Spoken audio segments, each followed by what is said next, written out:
안녕하세요. 감동사연 채널 왈칵입니다. 꾸준히 한국과 각별한 인연이 있는 외국인 분들의 이야기를 생생하게 전달하는데 힘쓰도록 하겠습니다. 이제 오늘의 사연자분 모셔볼게요. 사연자분 안녕하세요. 안녕하세요. 저는 우크라이나인 여군 나타샤라고 합니다. 나타샤님 반갑습니다. 오늘 어떤 이야기를 들려주시려고 왈칵에 방문해 주셨나요? 모두가 아시다시피 지금 현재 우리 우크라이나는 러시아의 침공으로 거의 2년 동안 전투 중에 있는데요.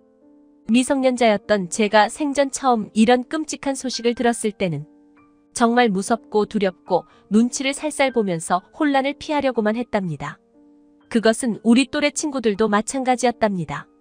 하지만 더 이상 지켜볼 수만은 없는 수많은 희생을 지켜볼 수 없던 저와 친구들은 자원 입대하게 되었고 그 열망의 불씨를 일깨워준 것이 바로 우크라이나 역사책에 새롭게 편찬된 한국 역사에 대한 내용 때문입니다.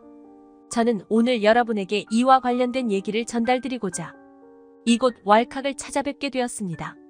평소 뉴스로 우크라이나의 상황과 많은 희생들을 접했습니다. 참으로 안타까운 마음이 들어 뉴스를 보다가 채널을 돌리기도 했답니다. 나타샤님이 자국민으로서 어떠한 고민과 열망의 감정이 생겨나고 발전했는지에 대해 자세히 궁금해지는군요. 지금부터 나타샤님의 사연 소개 부탁드립니다. 저는 우크라이나 도네츠크에서 나고 자랐습니다. 우리 집안은 아버지께서 도매 사업을 하고 계시고 어머니는 동네에서 꽃장사를 운영하고 계시는 어찌 보면 그런 평범한 가정이었고 저는 그런 가정에서 자란 외동딸이었습니다.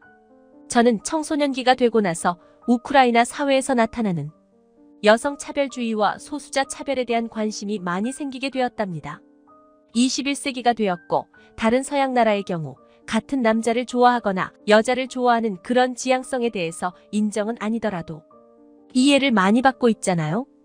그들이 남에게 피해를 주는 것이 아니라 자신이 태어나기를 그렇게 태어나서 지향성은 선택할 수 있는 것이 아니라고 생각합니다. 하지만 우크라이나 사회는 굉장히 보수적인 사회예요. 이런 자신이 선택할 수 없는 문제에 대해서만큼도 다른 것이 아니라 틀린 것이라 판단하여 용납하지 못한답니다.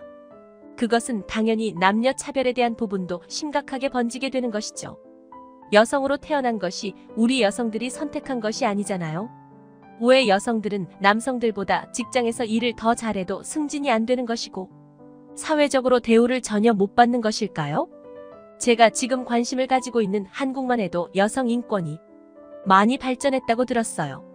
하지만 그에 반해 우크라이나 여성의 인권은 정말 불합리할 정도로 무시를 많이 받고 있는 게 현실이랍니다. 그렇게 인터넷 속에서 다양한 차별 금지 커뮤니티에서 활동하며 저는 19세의 나이가 되었답니다.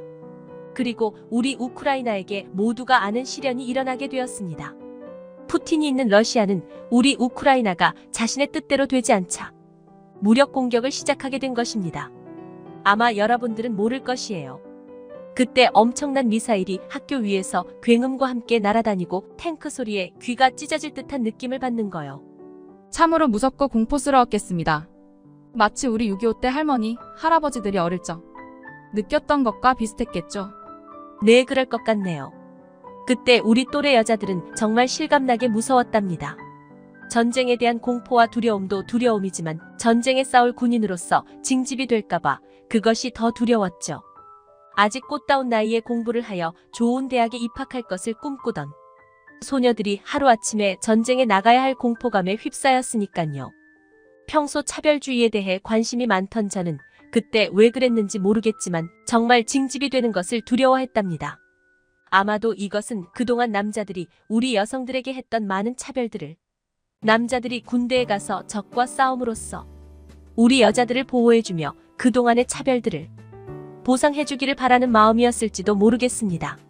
참으로 한심한 이기적인 모순이었던 것이죠. 지금 생각해도 그때의 제 마음이 부끄럽네요.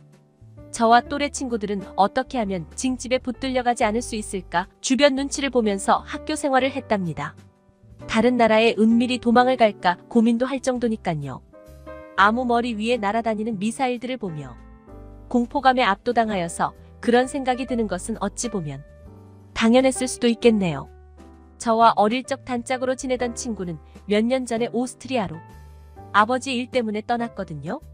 그런데 대혼란이 일어나기 한 달 전까지만 해도 곧 도네츠크로 다시 돌아온다고 들었는데 대혼란 발발 후 단짝 친구의 아버지는 딸이 징집될 것을 우려해서 아직도 오스트리아에서 돌아오지 않고 있다고 합니다. 그만큼 수많은 곳곳에서 불안과 두려움이 극심해질 때였죠. 그런 두려움에 떨며 금방 끝날 것 같은 대혼란은 상당히 장기전으로 이어지기 시작했습니다. 그리고 수많은 사람들의 목숨을 잃게 만들었던 바흐무트 전투가 일어나게 되었답니다. 1년 넘게 전투가 이어졌고 그 결과는 정말 참담했답니다. 저랑 어릴 적부터 친하게 지내던 사촌 언니가 자원 입대를 하여 바흐무트 전투에 참여했는데 싸늘한 모습으로 돌아오게 되었답니다.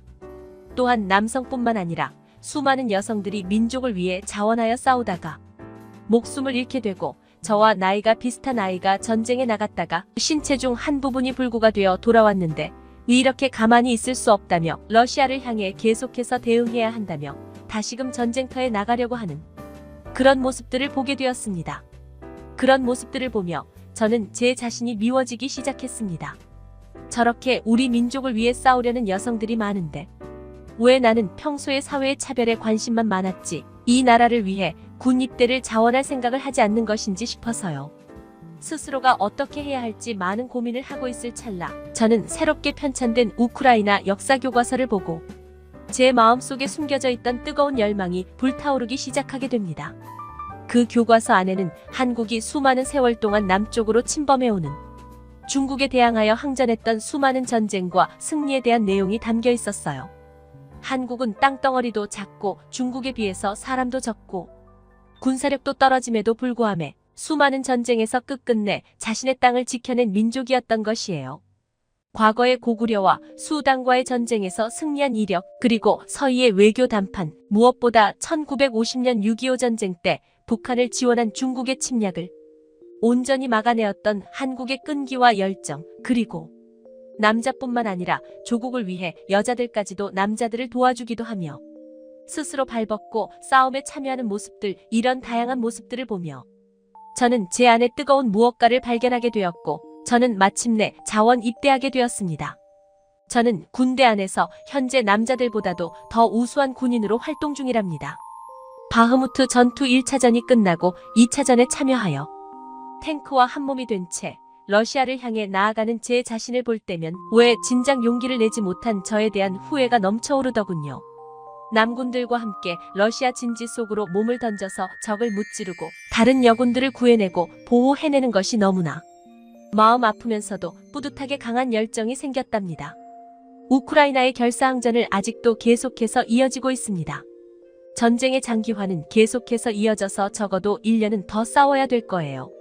러시아가 사면 초가에 빠지게 된다면 그들은 위험 무기들을 동원할 수도 있을 것 같습니다. 우리 우크라이나 국민들은 지금 그 어느 때보다도 열정을 다해 조국을 지켜내고 있습니다. 그 옛날 한국인들이 적들을 대항해 자신의 땅을 지켜낸 것과 같이요. 우리도 여러분들의 나라와 같이 우리나라를 우리 손으로 지켜내고 싶어요. 꾸준한 관심과 응원 부탁드리겠습니다. 힘든 상황에서 제 열정을 여러분들에게 전달드리고자 왈칵에 제보하게 되었습니다. 감사합니다.